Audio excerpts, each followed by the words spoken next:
The African Union, the AU, and international observer missions have called for calm as Kenyans await official results of the presidential election.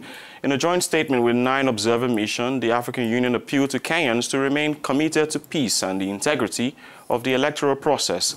The U.S. State Department also, in a statement, urged Kenyans to wait peacefully and patiently for the official results of the presidential election. It also asked candidates to avoid resorting to threats or violence and called on Kenya's Electoral Commission to ensure fairness and to continue to communicate openly with the public.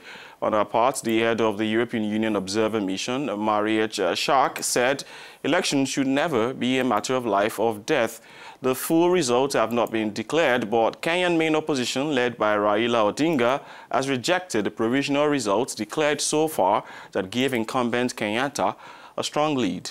Effectivement, Jerry, et tous les yeux sont tournés. Indeed, Jerry, and all eyes turned to the Electoral Commission, the independent body responsible for ensuring the fairness of the ballot, but whose opposition has ceased to question impartially during the campaign. It is the IBC's responsibility to formalize the results. Meanwhile, the spectre of the atrocities that followed the election of 2007 is in high spirit. The incidents and clashes that have erupted in recent days have indeed revived the memory of the post-election violence of 2007-2008, the worst since the independence in 1963, which led to 1,100 deaths. And we're now being joined by FIFA Wasiwa, a political analyst in Kenya. Thank you for joining us, FIFA. We are still awaiting the final results of these elections, but Odinga's camp has claimed the results on the electoral body website are different from the results in the electoral body's headquarters. They have also called on the Electoral Commission to declare the opposition leader as president. With this current state of affairs, where are we heading to? I think that is not a very good sign, because even as we are waiting, tension has really risen up. And in some of the places in Nairobi, there have been reported some chaos. For example, in Kawangware, Huruma, Mazare, and even Kibera, the stronghold of Raila Odinga. And even in Kisumu, there are some tension, and police are using tear gas to disperse some of the angry youth following NASA presidential press conference today. So I don't think if that is a good sign for the country. And it reminds me of what happened in 2007. And the problem here is IEBC has really taken long to announce the results. You see, by so doing, it is making people and Kenyan citizens to be anxious. News agencies have been reporting on some clashes in the opposition stronghold, apart from the few clashes that have been reported so far. What is the general situation on the ground now? The general situation on the ground is that there's a lot of tension, and given the fact that the NASA team today asked the IEBC, that is the electoral body, to announce Raila Odinga as the 5th president of the country on Thursday.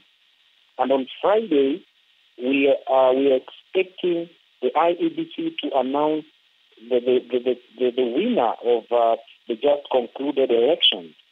And if they are going to announce President Uhuru, or rather the incumbent, as the winner of this presidential election, then we expect a lot of chaos, we expect a lot of tension, and we expect a lot of infighting around the country.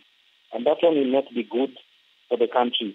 And on Thursday, as I was going to Nairobi town, I found out that there are very few activities.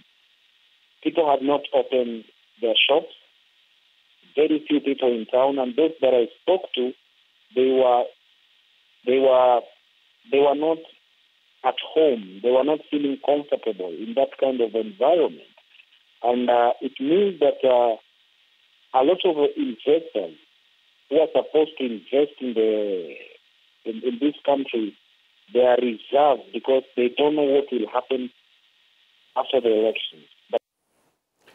Definitely, it would not be in anybody's interest to have violence in these elections or in the aftermath of these elections. The opposition has been a bit vocal, but we seem not to have heard any information from President Uhuru Kenyatta's camp. Why is the silence? Why the silence? At the moment, they haven't spoken. But one thing that I have to tell you is that on Thursday, the observers mission that came to oversee these elections, led by the East African community, the Carter Center, led by John Kerry, the former Secretary of U.S., the Commercer mission, and the EU Observer mission, they say that although there were challenges in some of the polling stations, the whole exercise was free and fair. And you see, when the international community, or rather international representatives, say that the elections were free and fair, it means that Odinga stands no chance of winning this election. And that is why I think the Uhuru camp is quite mum, because it has gotten support from the international community. And even on the Twitter, Burundi president tweeted and congratulated Uhuru Kenyatta for his win, only that the IEBC has not declared him the winner.